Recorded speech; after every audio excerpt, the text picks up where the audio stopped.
SNOA stock analysis tomorrow and onward. In this 1-minute video, I'm telling you whether Sonoma Pharmaceuticals stock is a buy or not for me.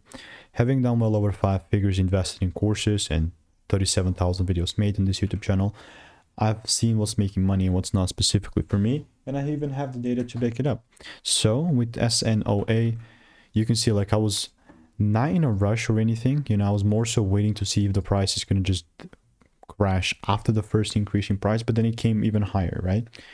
At some point of the day it was like $4, so that's not a small deed. So I mean, we can argue this is still a bullish range. And what I'm not gonna do is immediately start buying. Like, I'm still very skeptic about these sorts of movements because I also have experience of these not serving me well.